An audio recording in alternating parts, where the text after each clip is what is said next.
할렐루야. 우리 찬송가 406장 함께 찬송하시며 한 주를 마감하며 오늘도 이 하루를 예배함으로 주님과 함께 시작하겠습니다.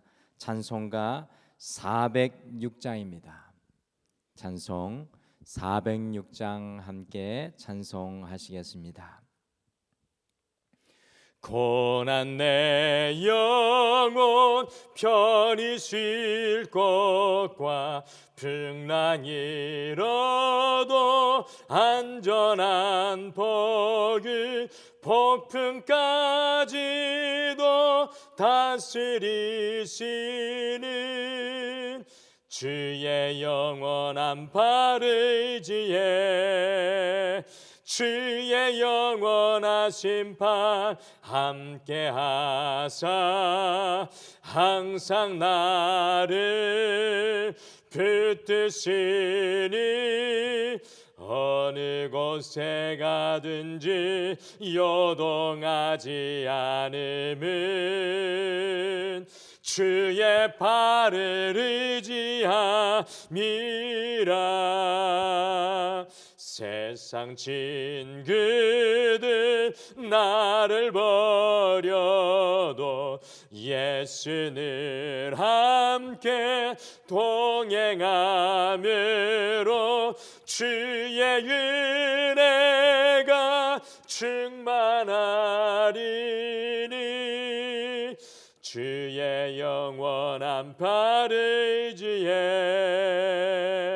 주의 영원하신 판 함께하사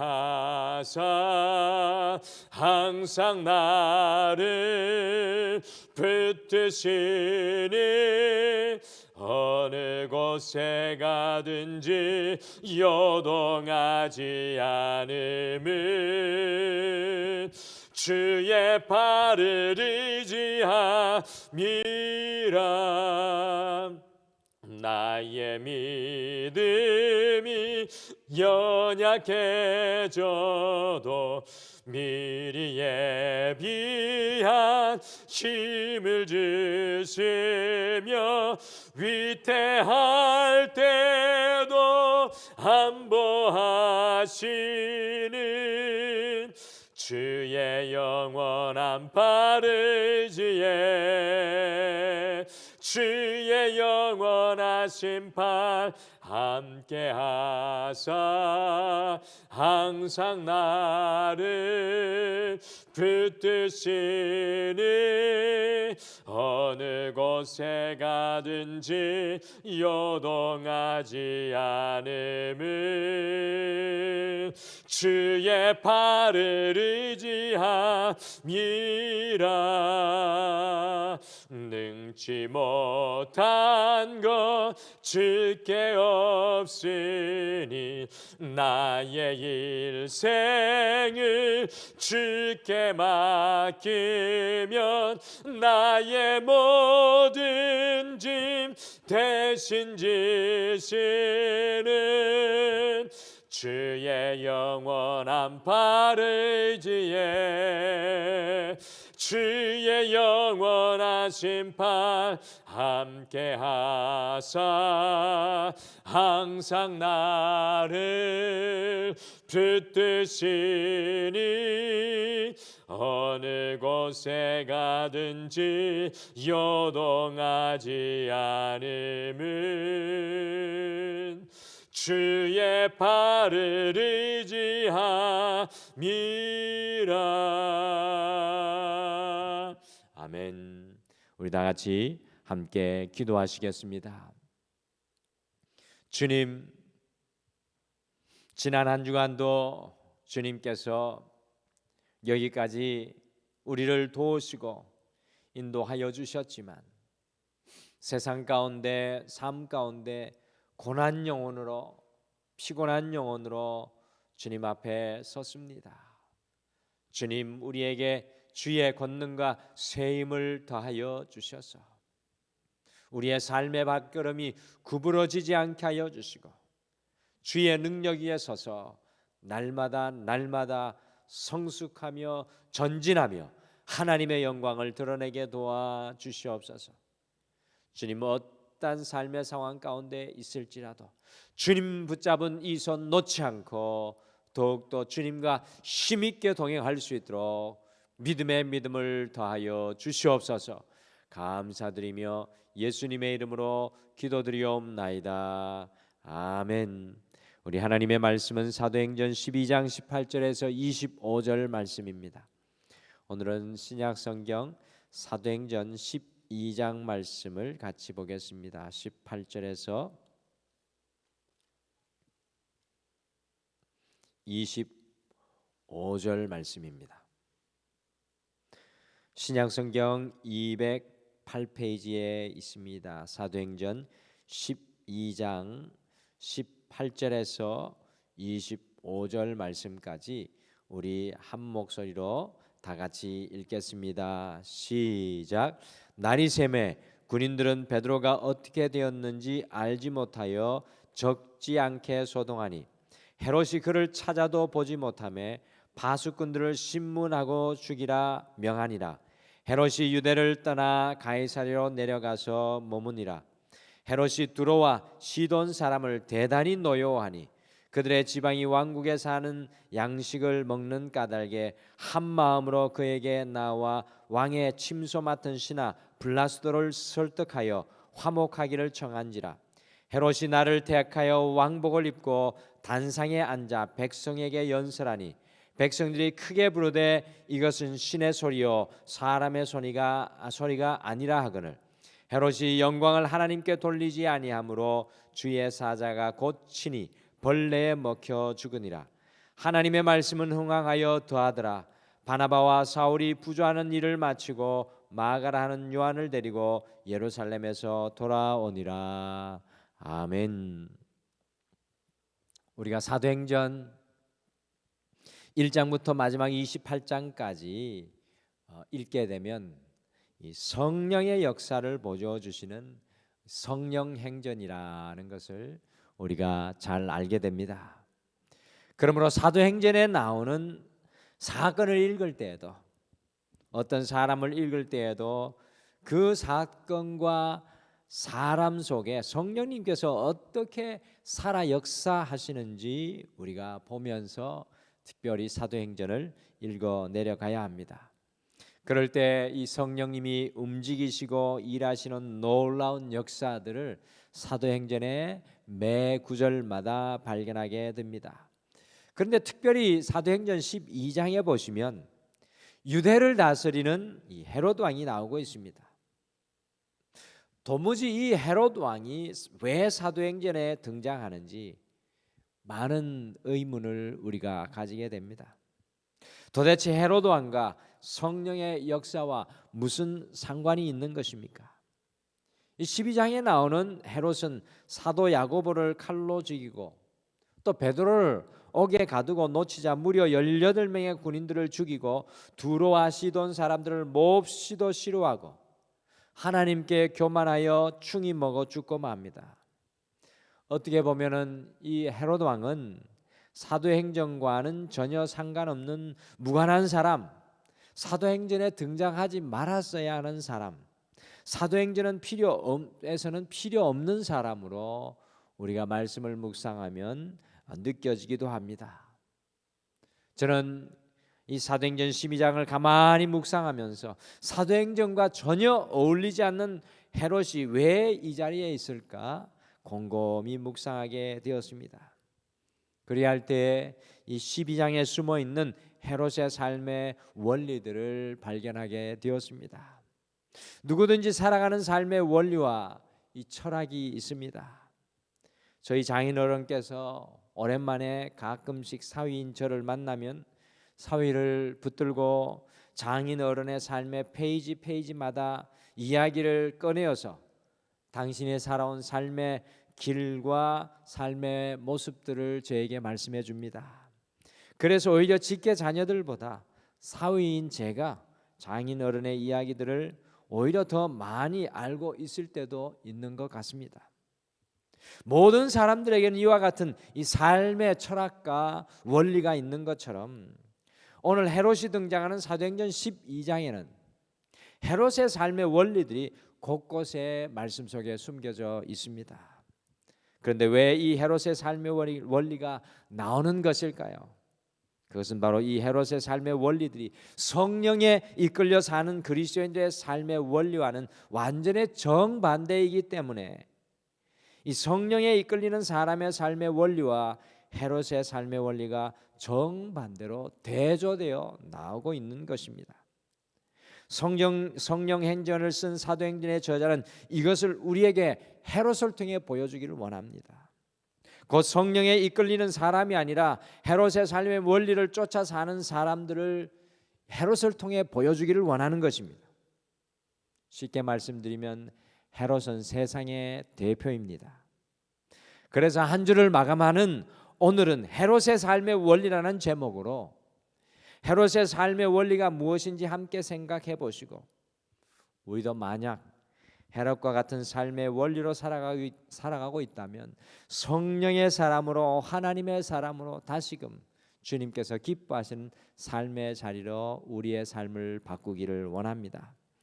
첫째, 헤롯은 가장 중요한 것을 가장 하찮게 여기며 살았습니다. 혹시 헤롯의 출생의 비밀을 아십니까? 헤롯은 바로 창세기에 나오는 야곱의 쌍둥이 형 에서의 후손입니다. 저는 성경을 읽을 때마다 놀라운 것은 성경은 시대와 시간을 넘어 관통하고 통합되고 연합되어 있으며 단 한 사람도 의미 없이 그 이름이 성경에 기록되어 있지 않다라는 사실입니다. 창세기 이후에 우리는 에서가 역사의 무대에서 사라졌다고 생각할 수 있는데 전혀 그렇지 않습니다. 에서는 구약의 구석구석에 그대로 존재하고 있으며 결국 신약에는 헤롯의 가문으로 다시 성경 속에 등장하고 있습니다. 그러므로 헤롯을 제대로 영적으로 파악하기 위해서는 마치 이스라엘의 12지파를 알기 위해서는 야곱을 보아야 하는 것처럼 헤롯을 알기 위해서는 에서를 보아야 합니다. 에서의 이야기에서 가장 중요한 것이 바로 그가 사냥하고 돌아와 배가 고플 때 동생 야곱이 팥죽을 끓였던 장면입니다. 형 에서가 동생 야곱에게 팥죽을 좀 달라고 했을 때 야곱이 무엇이라고 했습니까? 형님의 그 장자권을 내게 파시오. 그러면 내가 이 팥죽을 형에게 주겠소. 정말 어처구니 없는 요구인데 에서는 놀랍게도 장자권을 동생 에서에게 팔고 팥죽을 개걸스럽게 먹었습니다. 그때 성경은 에서를 무엇이라고 평가하였습니까? 같이 창세기 25장 34절 말씀 함께 화면으로 읽겠습니다. 시작. 야곱이 떡과 팥죽을 에서에게 주매 에서가 먹으며 마시고 일어나 갔으니 에서가 장자의 명분을 가볍게 여김이었더라. 에서가 장자의 명분을 가볍게 여겼더라라고 말씀합니다. 이것의 원문의 의미는요, 에서가 그의 영혼을 가볍게 여겼더라라는 뜻입니다. 에서의 후손인 헤롯 왕도 마찬가지였습니다. 유대를 다스리는 왕으로 예수 그리스도를 맞이하고 성령의 역사를 이루어 나가는 일에 가장 앞장서서 일을 할 수 있도록 왕의 자리에 세워서 유다의 영적인 장자가 되도록 하였습니다. 그러나 헤롯은 그의 조상 에서와 같이 예수 그리스도를 가볍게 여기고 도리어 사도 야고보를 죽이고 베드로를 죽이려고 계획하였습니다. 그의 인생에서 가장 중요한 예수 그리스도를 붙잡고 나는 예수 그리스도가 필요합니다라고 고백하지 못하면서 유다의 장자로 세워주셨음에도 불구하고 가장 중요한 것을 가장 하찮은 것으로 여기며 살아갑니다. 온 땅의 왕이신 그 주님을 붙잡지 못하고 자신이 왕이 되어 살아가는 어리석은 인생의 모습이 바로 헤롯 왕의 모습입니다. 사랑하는 성도 여러분, 이 헤롯의 삶의 원리는 진정한 왕이신 예수 그리스도를 붙잡는 것이 아니라 자기가 왕이 되어 살아가는 가장 귀한 것을 가장 하찮게 여기며 살아가는 그런 인생이었습니다. 혹시 우리가 헤롯의 삶의 원리 가운데 서 있다면 날마다 나는 예수 그리스도가 필요합니다라고 고백하는 영적인 장자의 자리로 다시 돌아오시기를 축복합니다. 영적인 장자는 오늘 바로 이 시간 예수 그리스도를 다시 힘있게 붙잡는 바로 그 사람입니다. 오늘 한 주를 마감하며 다시 우리 주 예수 그리스도를 힘있게 붙잡으시기를 바랍니다. 둘째, 헤롯은 이 살리는 삶이 아니라 죽이는 삶을 살았습니다. 사도행전 12장 19절을 같이 읽겠습니다. 19절 말씀 같이 읽겠습니다. 시작. 헤롯이 그를 찾아도 보지 못하며 바수꾼을 신문하고 죽이라 명하니라. 헤롯이 유대를 떠나 가이사랴로 내려가서 머무니라. 누구를 찾아도 찾지 못했다는 그런 이야기입니까? 바로 사도 베드로입니다. 이 천사의 도움으로 헤롯의 감옥에서 베드로가 기적과 같이 탈출하는 내용이 12장에 기록되어 있지요. 그때 헤롯이 무엇을 하였습니까? 베드로를 지키던 파수꾼들을 신문하고 죽였습니다. 이미 베드로가 감옥을 이전에도 주님의 도움으로 탈출하였던 것을 알았던 헤롯이 파수꾼을 죽였습니다. 몇 명입니까? 내식 네패곤 16명에 거기에다가 사도 베드로가 문을 2개 통과하였다고 나왔으니까요. 문을 지키던 파수꾼까지 약 18명이 그날 한시에 죽었습니다. 성령의 사람 사도 베드로와 너무나 다른 헤롯 왕의 삶의 모습입니다. 베드로는 성전 미문에 앉은 이 안전뱅이를 일으켜 세워 단 한 번도 성전에 들어가서 예배하지 못했던 그의 영이 살게 하였습니다. 기억하십니까? 또한 죽었던 도로가를 베드로가 살려냈습니다. 심지어 베드로의 손수건이 닿기만 하여도 이 사는 역사가 베드로를 통해 일어났습니다. 헤롯의 삶의 원리는 죽이는 것입니다. 자기보다 더 높은 사람, 자기보다 더 잘 되는 사람은 다 죽이는 것이 헤롯 가문의 특징이었습니다. 이 헤롯 왕의 할아버지 헤롯 대제는 자기의 아내도 자식들도 장모님도 죽이는 그런 사람이었습니다. 사랑하는 성도 여러분, 성령에 이끌려 사는 사람은 삶의 현장에서 그리스도 예수로 살리는 역사를 이루며 살아갑니다. 여러분과 제 사명은 살리는 역사입니다. 헤롯의 삶의 원리는 죽이는 것입니다. 과연 우리는 가정 속에서 우리의 삶의 현장 속에서 살리는 사명을 감당하고 있습니까? 주님께서 왜 우리를 가장 첫 시간 이 시간을 깨워 여기서 우리를 대면하시는 것입니까? 우리를 통하여 살리는 역사를 이루기를 원하십니다. 오늘 이 하루 주님과 동행하며 우리가 가는 모든 곳에 생명의 씨앗을 뿌릴 수 있는 여러분과 제가 되시기를 간절히 축복합니다. 마지막으로 헤롯은 하나님의 자리를 만들지 못하고 살았습니다. 도무지 하나님의 자리를 만들지 못했던 사람이 헤롯이었습니다. 사도행전 12장 22절과 23절 말씀 같이 읽겠습니다. 시작. 백성들이 크게 부르되 이것은 신의 소리요 사람의 소리가 아니라 하거늘 헤롯이 영광을 하나님께 돌리지 아니하므로 주의 사자가 곧 친히 벌레에 먹혀 죽으니라. 헤롯이 큰 명절에요. 이 번쩍번쩍 하는 옷을 입고 단상에서 사람들 앞에서 연설을 하였습니다. 이 모습을 본 백성들이 헤롯을 향하여 외쳤습니다. 이것은 신의 소리요 사람의 소리가 아니라. 이 소리를 들은 헤롯은요 모든 영광을 하나님께 돌리지 않고 자신이 하나님의 자리에 그대로 앉아 있었습니다. 헤롯의 삶의 원리는 모든 영광을 자신이 가로채는 것이었습니다. 쉽게 말씀드리면 헤롯의 삶에는 도무지 하나님의 자리가 없었습니다. 헤롯에게는 하나님의 자리가 없었습니다. 성령의 이끌림을 받는 그리스도인들은요 모든 순간에 하나님의 자리를 내 인생에 만들며 살아가는 사람들입니다. 지난 한 주간 여러분과 제 삶의 자리를 한번 살펴보시길 바랍니다. 과연 우리의 삶의 자리에는 하나님의 자리가 그곳에 존재하고 있습니까? 여러분의 가정 속에 하나님의 자리가 있습니까? 여러분의 직장과 사업 속에 하나님의 자리가 있습니까? 헤롯에게는 하나님의 자리가 없었습니다. 사랑하는 성도 여러분, 매 순간순간마다 우리는 하나님의 자리를 만들고 하나님을 우리의 인생에 초청하고 더욱이는 우리의 문제 가운데 하나님께서 함께 하셔서 하나님의 능력이 우리의 삶 가운데 경험되어 주시기를 간절히 축복합니다. 오늘 이 기도가 한 주를 마감하며 주님 앞에 엎드리는 이 기도의 자리가 하나님의 자리를 만드는 시간인 줄 믿습니다. 오늘 이 시간을 통하여 성령께서 우리의 삶 가운데 역사하시는 능력과 권능이 임하게 될 줄 믿습니다. 오늘은 헤롯의 삶의 원리를 함께 살펴보면서 우리 안에 은연중에 들어와 있는 헤롯의 삶의 원리를 떠나기를 소망합니다. 헤롯의 삶의 원리는 중요한 것을 하찮게 여기는 것입니다. 그리스도 예수를 붙잡는 영적인 장자의 삶을 살지 못하게 합니다. 헤롯의 삶의 원리는 살리는 것이 아니라 죽이는 것이었습니다. 헤롯의 삶의 원리는 하나님의 자리를 만들지 않고 오직 자신의 자리만 만들고 사는 것입니다.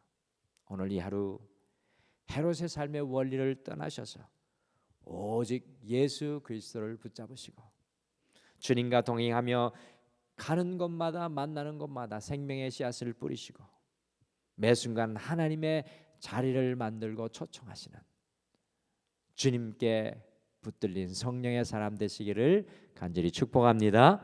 우리 다 같이 기도하시겠습니다. 주님, 한 주를 마감하며 우리가 어떤 마음과 어떤 삶의 원리로 살아가고 있는지 헤롯을 통하여 우리 자신을 돌아봅니다. 정말 인생에서 중요한 것은 하찮게 여기고 있지는 않습니까? 중요하지 않는 것을 귀한 것으로 붙들고 살아가고 있지는 않습니까? 주님, 우리의 삶의 길이 오직 그리스도 예수와 함께 동행하는 주님과 함께 분별하며 가장 중요한 것을 붙들고 살아가는 삶이 되게 도와주시옵소서.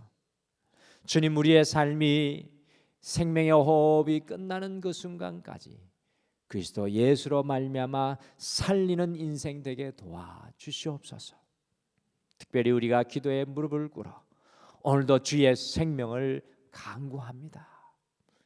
주님, 생명이 말라버리고 끊어진 것과 같은 곳에 여호와의 생명이 우리의 간구를 통해 역사하게 도와주시옵소서. 오늘도 다시 한 번 더 우리가 한 주를 마감하며 다시 새 주를 시작하며 하나님의 자리를 기도를 통하여 만듭니다. 기도에 무릎을 꿇고 하나님의 자리를 만드는 모든 성도님들의 삶에, 특별히 인생의 문제와 아픔과 연약함 위에 하나님의 능력과 권능으로 함께하여 주시옵소서. 우리 사랑하는 성도님들, 오늘도 주님 앞에 맡겨드리며 예수님의 이름으로 기도드리옵나이다. 아멘. 하늘에 계신 우리 아버지여, 이름이 거룩히 여김을 받으시오며 나라가 임하옵시오며 뜻이 하늘에서 이루어진 것 같이 땅에서도 이루어지이다. 오늘 우리에게 일용할 양식을 주시옵고 우리가 우리에게 죄 지은 자를 사하여 준 것 같이 우리 죄를 사하여 주시옵고 우리를 시험에 들게 하지 마시옵고 다만 악에서 구하시옵소서. 나라와 권세와 영광이 아버지께 영원히 있사옵나이다. 아멘. 오늘 이 아침에 함께 기도할 때 12회를 혈루증으로 앓았던 여인이 주님의 옷자락을 잡는 그 간절함으로 주님을 붙잡게 하시고 주님과 함께 우리 가정 속에서 우리의 삶의 자리 속에서 살리는 이 장자의 영적 사역을 우리가 감당할 수 있도록 하옵소서라고 함께 기도하겠습니다. 두 번째, 매 순간 우리 자신의 자리가 아니라 하나님의 자리를 만들게 하옵소서라고 기도하시고요. 특별히 오늘 이 아침에 함께 중보기도해 주시기는 우리 김희정 권사님께서 이 꼬리뼈에 염자 또 팔꿈치에 염자가 생겨서 입원 중이신데 하나님의 능력으로 강건케 되도록 함께 기억하며 중보기도해 주시고 여러분들의 연약함과 문제를 주님 앞에 다 쏟아놓으시길 바랍니다. 우리 다 같이 기도하시겠습니다. 아버지 하나님, 참으로 주여 주여